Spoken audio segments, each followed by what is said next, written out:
Here's something strange. Imagine you put $100 in a drawer today and forgot about it for 20 years. When you open that drawer, you would still find exactly $100. Not a cent missing. But that money would only buy you about $55 worth of the things it buys today. Nobody robbed you, nobody touched the drawer, and yet almost half of your money's power simply vanished. This is the silent tax called inflation, and once you see how it works, you can never unsee it. You have already felt this, even if you never named it. The coffee that used to be $2 is now 4. The grocery run that came to 50 now somehow hits 80. The rent goes up a little every year, the cinema ticket creeps higher, even a candy bar costs more than you remember. It is not your imagination, and it is not just one greedy shop. Prices, almost everywhere, drift upward over time. That slow, steady climb has a name, and it is quietly working against your money every single day. So what is inflation really? Forget the scary headlines. Inflation simply means that over time, the same amount of money buys a little less than it used to. Your dollars did not shrink. There are still 100 of them. What changed is the price of everything around them. Think of it as a tug of war. On one side, the money in your pocket. On the other, the cost of the things you want to buy. When prices win, your money quietly loses ground, even while the number sitting in your account never moves. Now let's watch it happen in slow motion. Picture the buying power of $100 as a line over 30 years, with prices rising at a gentle 3% a year. Nothing dramatic, just a normal, boring rate. In year one, you barely notice, but the effect compounds. After 10 years, your $100 buys about $74 worth of goods. After 20, around 55. After 30, just 41. The dollars never left, but more than half their power melted away, slowly enough that you never felt the moment it happened. If that feels abstract, just look at the prices you grew up with. A movie ticket that cost around $4 a generation ago can easily run 12 or more today. A simple lunch that was 5 is now closer to 15. The product on the shelf is the exact same product. Same popcorn, same sandwich. What changed is how many of your dollars it takes to carry it home. That gap, multiplied across everything you buy, is inflation showing up in your everyday life.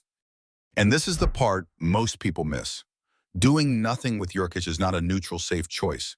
If your money sits still while prices keep climbing, then in real terms, it is shrinking. Standing still on a moving walkway means you are sliding backwards. And that is exactly what idle cash does against inflation. Safe is not the same as still. So why do prices rise in the first place? You do not need an economics degree, just a few simple forces working together. Sometimes there is more money flowing through the system chasing the same amount of goods, so each item gets bid a little higher. Sometimes the things needed to make products, fuel, materials, labor, get more expensive, and that cost is passed on to you. And sometimes everyone simply expects prices to rise. So businesses raise them and workers ask for more, which keeps the cycle turning.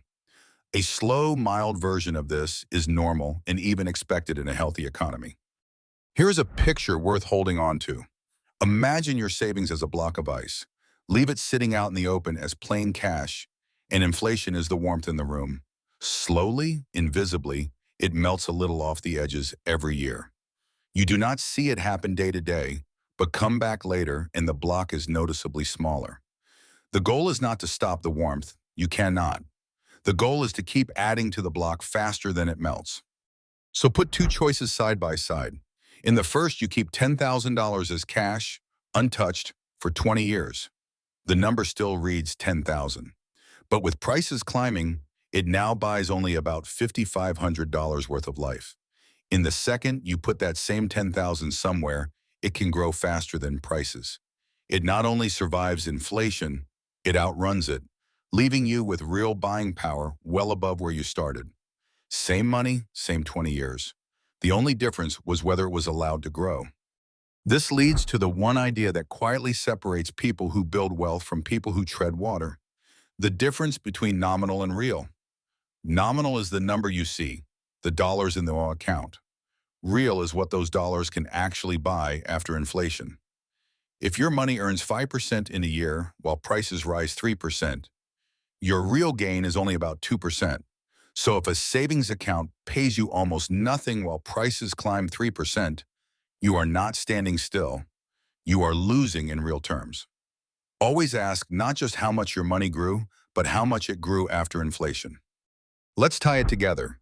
Inflation is a silent tax. The number in your account can stay the same, while the amount it can buy slowly shrinks. And at a normal 3% a year, $100 buys only about $55 worth in 20 years, and around 40 and 30.